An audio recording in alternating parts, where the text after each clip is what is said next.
Hello, this is Sir Joey. Pag-usapan naman natin ang binary operations using tables.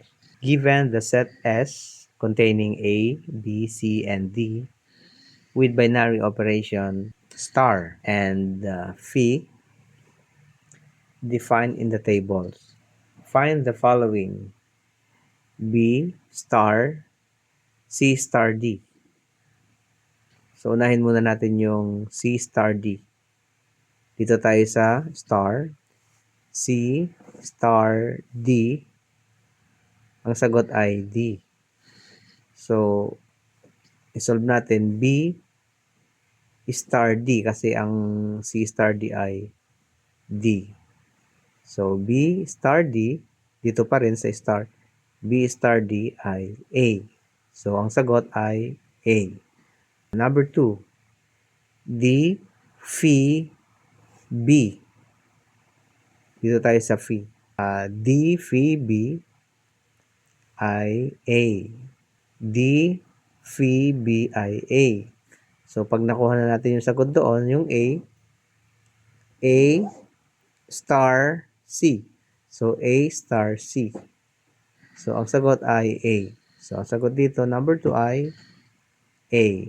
Subukan din ninyo yung 3, 4, and 5. Binary operation, star is defined on the set S. Negative 1, 0, 1. As A star B equals A plus B minus AB, the product of A and B. So, number 1 question is, evaluate negative 1 star 0. So, negative 1 plus 0, negative 1, minus negative 1 times 0 is 0. Negative 1 minus 0 is negative 1. So, number 1, negative 1. Number 2, is the set S closed under star or the symbol? This is the star symbol. So, subukan natin. Lahat ng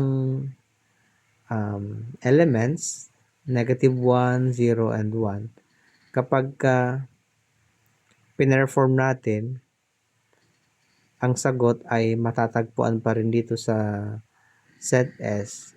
Yun ay closed. Closure property. So, unahin natin yung negative 1. Negative 1 ang A dito at 0 ang B. Yun. So, ang nakuha natin sagot kanina, negative 1. So, kasama pa rin siya sa set S. Another is negative 1 and 1. Turing natin negative 1 ay A and 1 ay ang B. So, negative 1 plus 1, 0. Minus negative 1 times 1 is negative 1.